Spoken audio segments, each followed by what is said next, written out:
Hi, in this tutorial, you will learn how to use the Power Apps find function.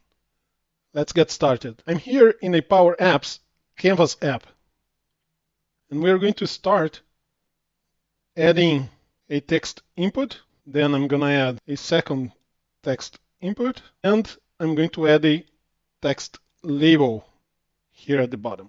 Let's increase the size of this a little bit.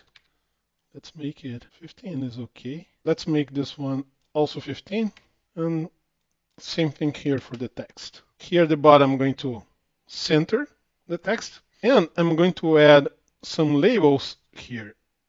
This first one is going to be the box that we're going to type what we want to find, and this one is the box where we're going to type where we should look for. Let's remove the text inside the boxes. Same thing for the one here at the bottom. You don't see it anymore because it doesn't have a text, but it is here. Let's rename this text box to text input find. And this one we're going to rename to text input in. The label here at the bottom is where it's going to say if we did find what we were searching for or if we didn't. Let's preview our app. We are starting a new band. And in this band, we're going to have Joey Ramone, the vocals. We're going to have Slash on guitar. What about Lars Ulrich, the drums? It's not going to work yet. We need to write our find function to see if we can find who is in that band. To create our function, let's select the label. Let's go here on the text property of the label and write our formula. We're going to say if open and close parentheses, and we're going to start by testing if there is data on the find field or in the in field. If there's no data in one of them, the results label should be empty. The results label should display a value only if we have data on both of them. So I'm going to test if the text input find is blank. To do that, write is blank text input find dot text. So this is testing if this field is blank. Or let's test the other one.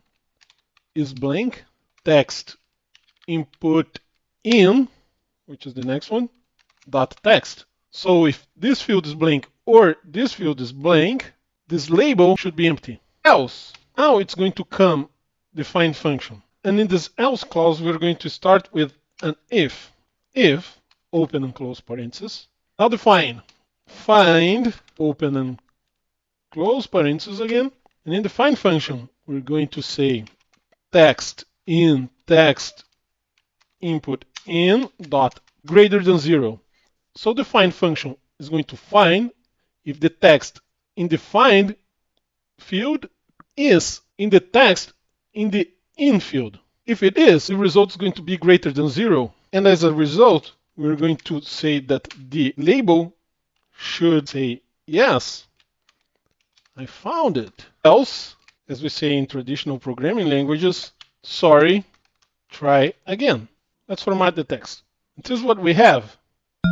First we test if the find input control is blank or if the input in control is blank. If one of them is blank, the label should be blank as well. If both of them have values, then it's going to execute this other if.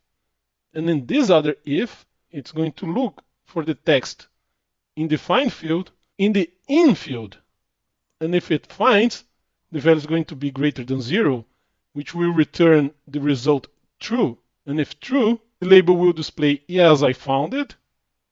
And if false, it will display, sorry, try again. Let's test our app. Let's see if John Lennon is on the band. No, he's not. Let's see if David Gilmour is on the band. Nope, he's not as well. That's bad. He's fantastic. Let's see if Axl Rose is on the band. Oh man, this is hard. What about Ramon? Yes, I found it. He is on the band. But which Ramon is on the band? Is it Edie? Nope, it's not. Is it Johnny? No, it's not. Let's try Joey. Yes, it is Joey. And there are a couple of things you should notice on the find function. One is that it is case sensitive. So if you look for Joey like this, it will not work.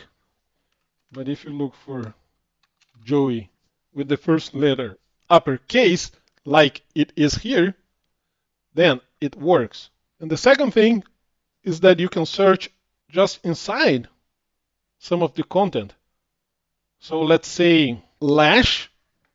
Yes, I found it because it's just part of this word. LA, yes, it is here, same thing. And this is going to be a hell of a concert. Let's go rock. If you like this video, please click like. And if you want to learn more about Power Apps, click subscribe.